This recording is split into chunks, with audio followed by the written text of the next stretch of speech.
Welcome back to the channel, US Rare Coins News, Top 1. Today we are talking about a small dollar coin that most people ignored, but a few rare versions of it have sold for hundreds, even thousands of dollars. That I'm serious. A coin that many Americans once confused with a quarter could actually be hiding serious value in plain sight. And by the end of this video, you'll know exactly what to look for on your own 1979 Susan B. Anthony dollar, including the rare variety collectors chase like crazy. So grab your coin jar, because we're diving into the 1979 Susan B. Anthony dollar, the first U.S. coin to feature a real woman from American history. Take a close look at the coin. On the front, you'll see the portrait of Susan B. Anthony. Her name curves around the top, with Liberty above and the date 1979 below. The phrase "In God We Trust" sits to the right. The design is bold, sharp, and very different from previous dollar coins. Now flip it over. The reverse shows an eagle landing on the moon, inspired by the Apollo 11 mission insignia. United States of America arcs around the top, $1 at the bottom. It's the same reverse used on the Eisenhower dollar, just smaller, and that smaller size, well, that's part of the story. When the United States Mint introduced this coin in 1979, it was meant to replace the dollar bill and make transactions easier. But there was one big problem. It looked and felt almost exactly like a quarter. Same color. Similar size. People hated that.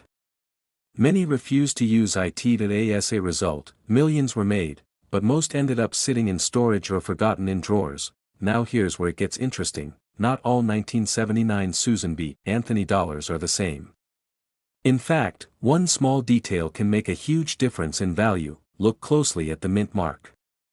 Some were made in Philadelphia, some in Denver, and some in San Francisco. The San Francisco coins have an S mint mark.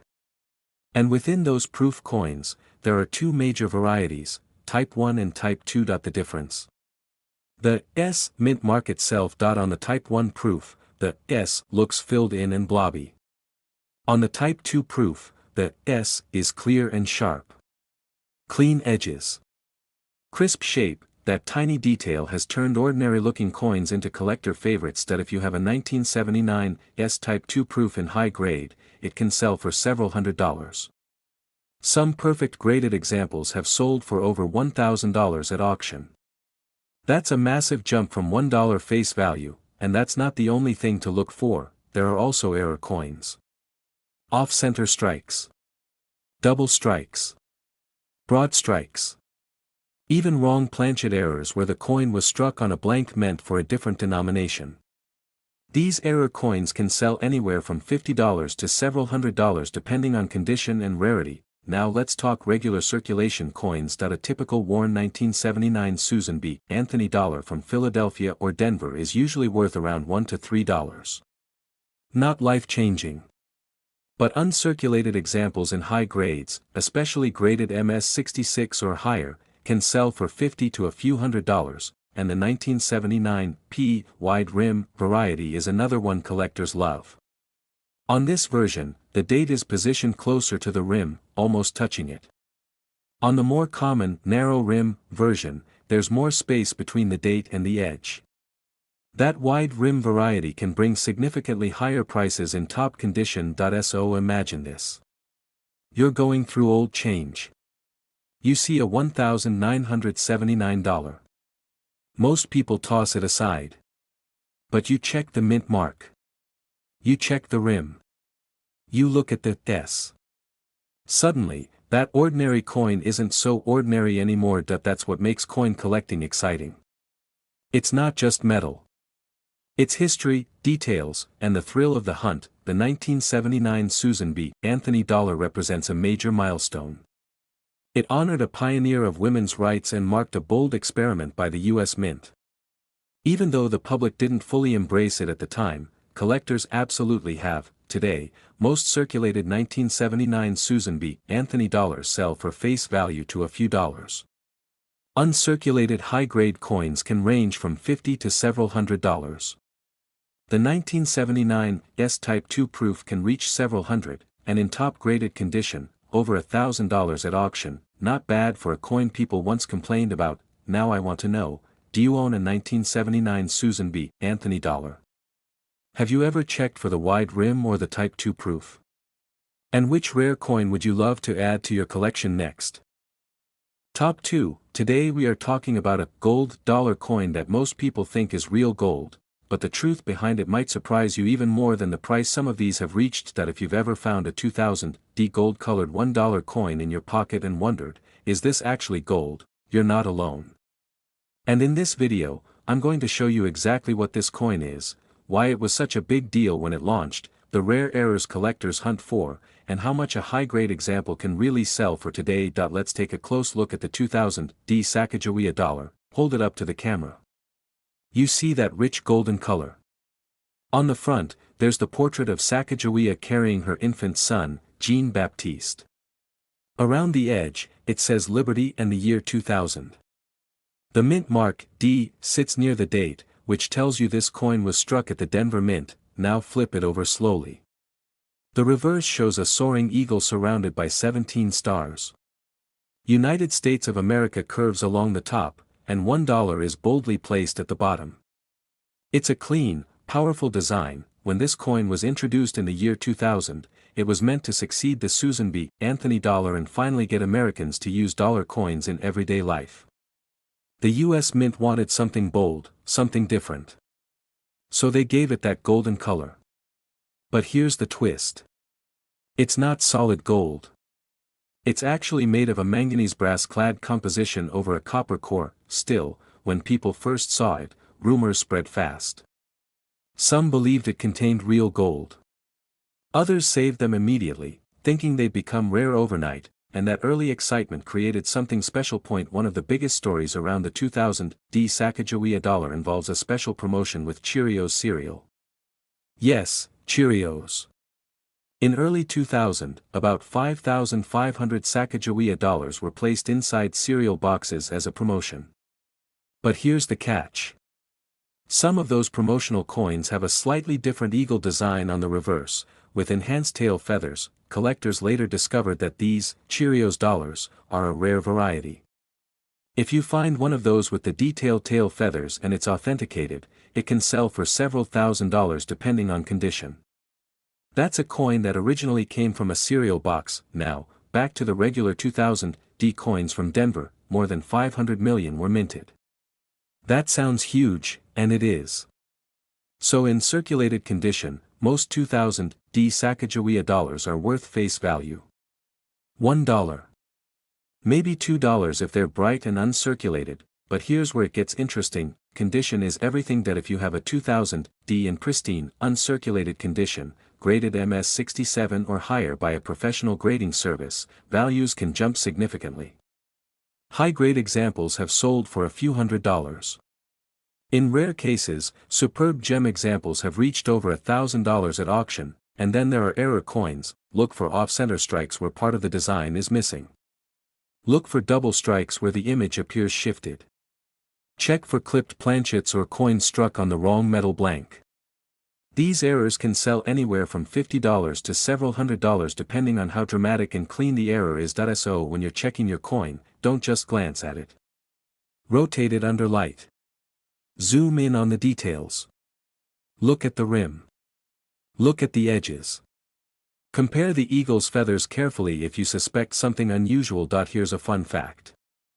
The golden color was chosen partly to avoid the confusion that hurt the Susan B. Anthony dollar. The mint wanted something that would stand out from quarters.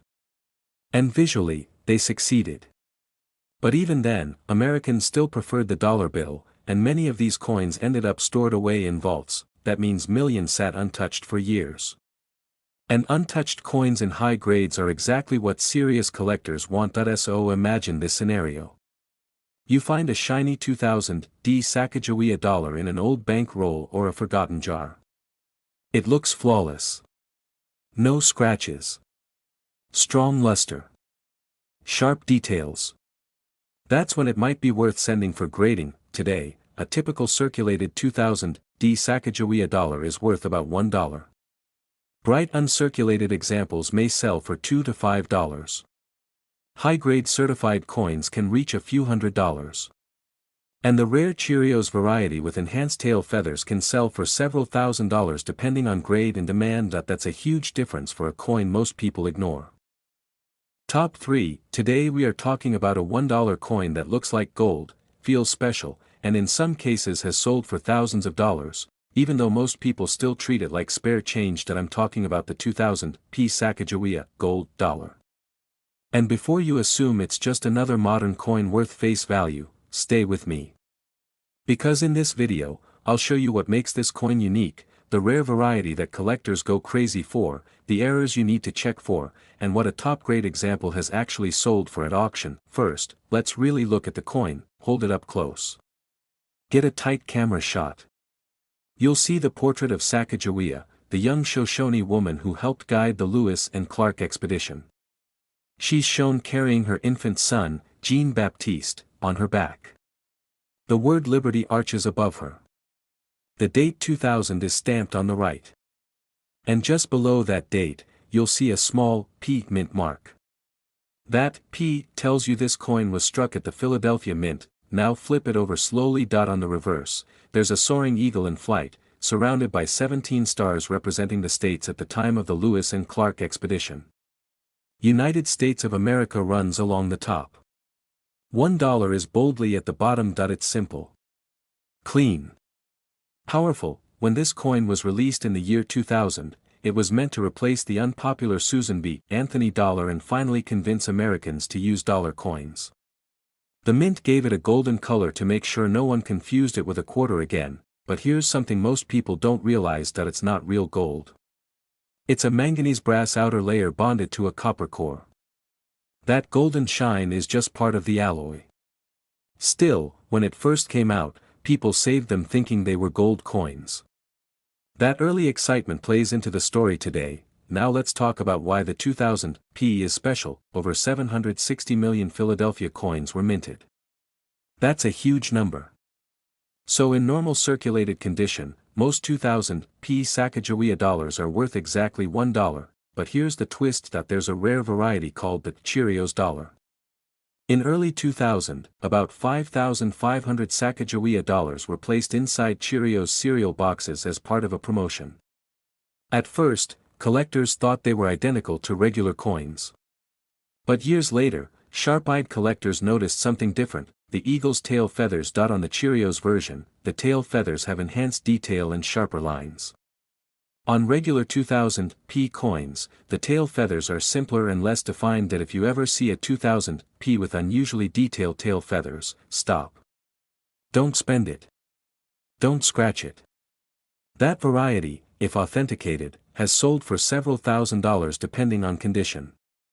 Some high-grade examples have reached well over $5,000 at auction. Imagine finding that in a cereal box. Now, even if you don't have a Cheerios dollar, don't lose interest yet. Condition matters a lot. Most 2000 P coins were heavily stored in bags, and those bags caused contact marks.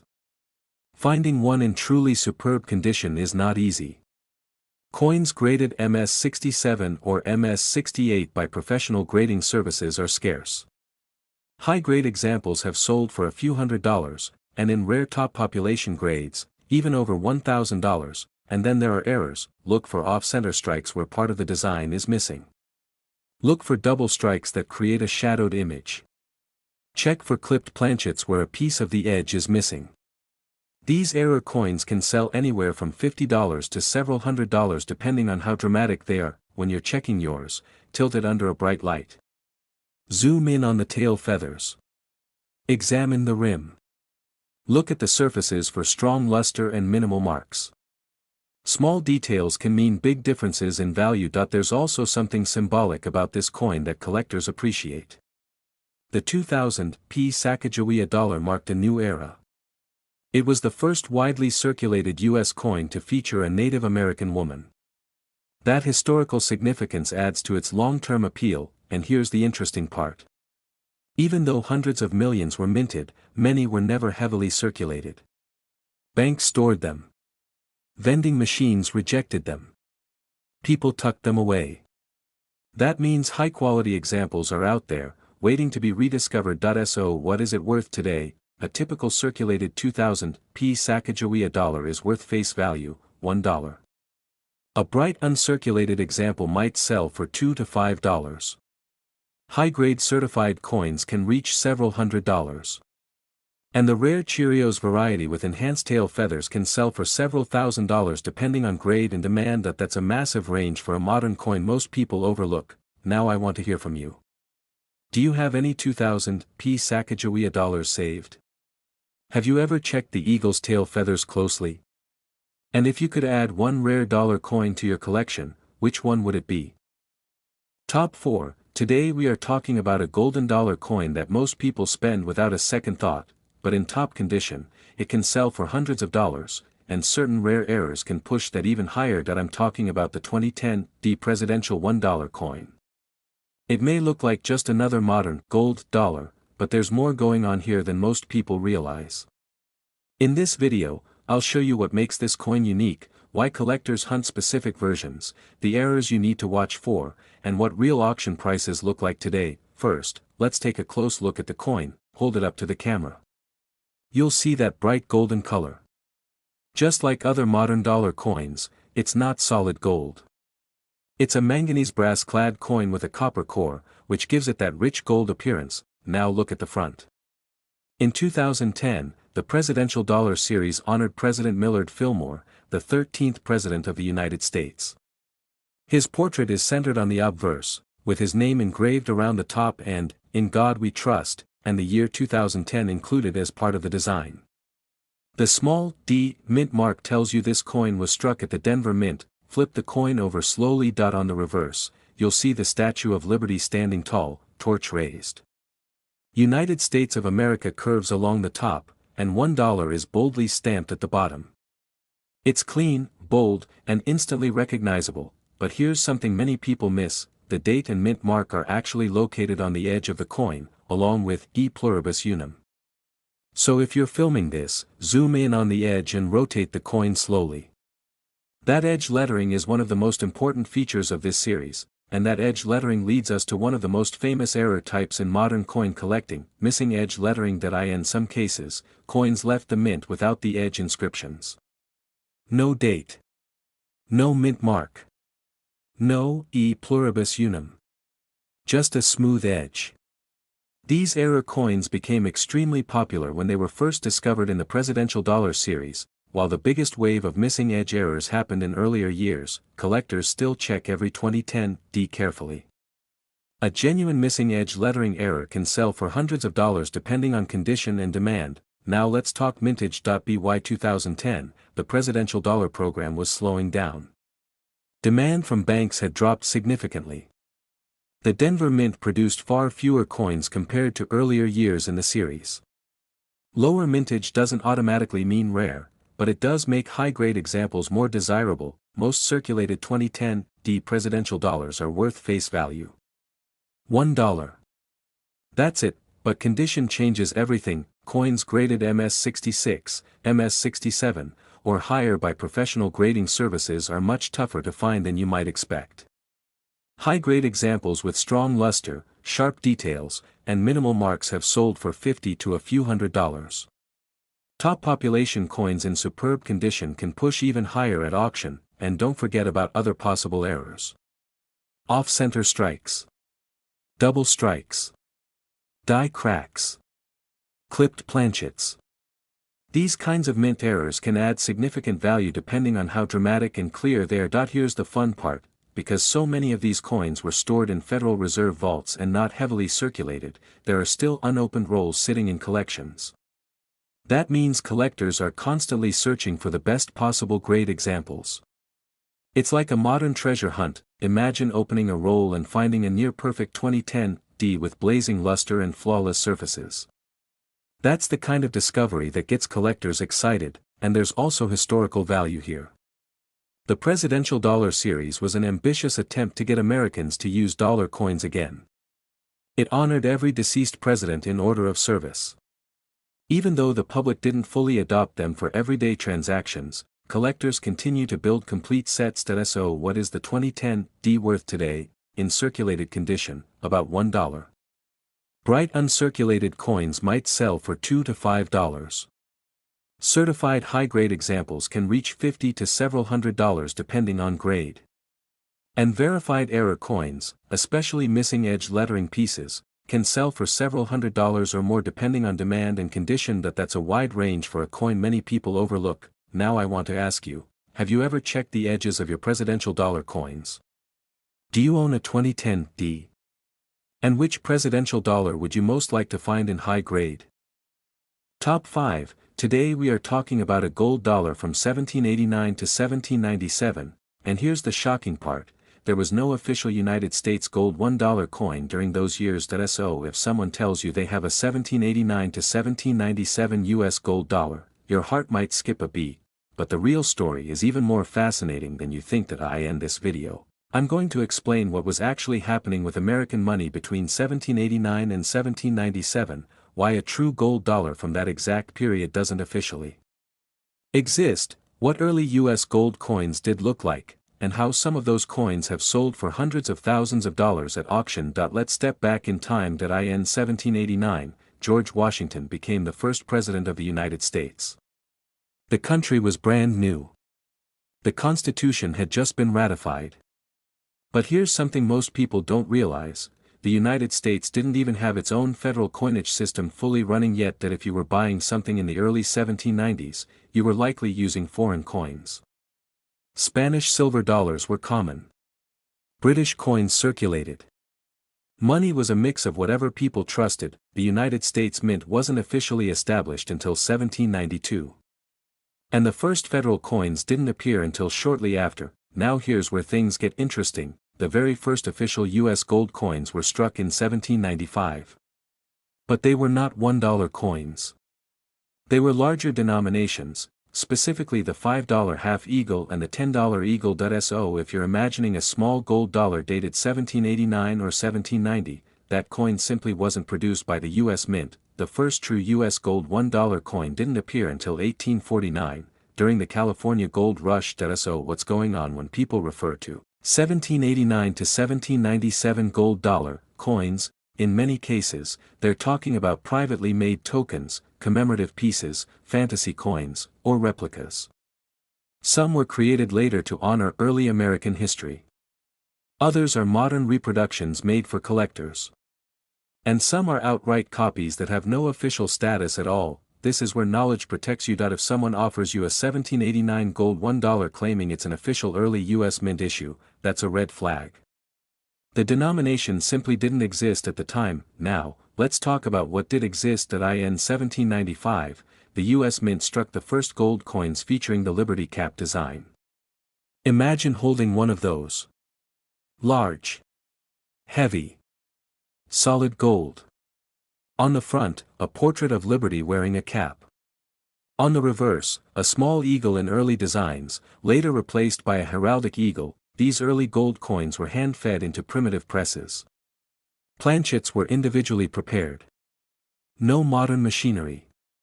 Every coin has character. Small imperfections. Unique details, and because mintages were extremely low, often just a few thousand coins per year, surviving examples are incredibly rare today. Now here's the part that makes collectors lean forward. An original 1795 gold half eagle in decent condition can sell for tens of thousands of dollars. Higher grade examples can reach into the hundreds of thousands at major auctions. Certain rare varieties have crossed well over $500,000 depending on preservation and historical importance. That's real early American gold. So if you ever encounter a gold coin dated in the 1790s, don't focus only on the date. Look at the denomination. Look at the design. Verify whether it matches known US Mint issues. Because the difference between a historic six-figure coin and a modern replica can come down to small details. If you're filming this, show close-up images of authentic 1795 and 1796 gold eagles and half eagles. Zoom in on Liberty's portrait. Rotate the coin slowly to show the edge and the handcrafted look. Then compare that to a modern fantasy 1789 gold dollar so viewers can see the difference. This is what makes coin collecting so powerful. It's not just about value. It's about understanding history, between 1789 and 1797, America was finding its footing. Building institutions. Establishing trust. Creating a national currency from scratch. Those early gold coins represent the birth of the U.S. monetary system. So to be clear on market value today, there is no official 1789 to 1797 U.S. gold $1 coin. If you see one, it is not a genuine U.S. mint issue from that period. Authentic U.S. gold coins from 1795 to 1797 in denominations like $5 or $10 can range from tens of thousands to several $100,000 depending on grade and rarity. Now I want to hear from you. Have you ever seen a so-called 1789 gold dollar?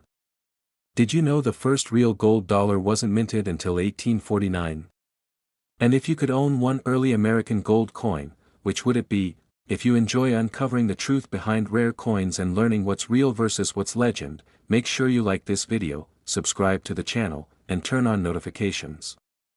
We break down history, value, and hidden details that most people miss, because sometimes the most valuable thing in coin collecting isn't just the gold, it's the knowledge that keeps you from being fooled.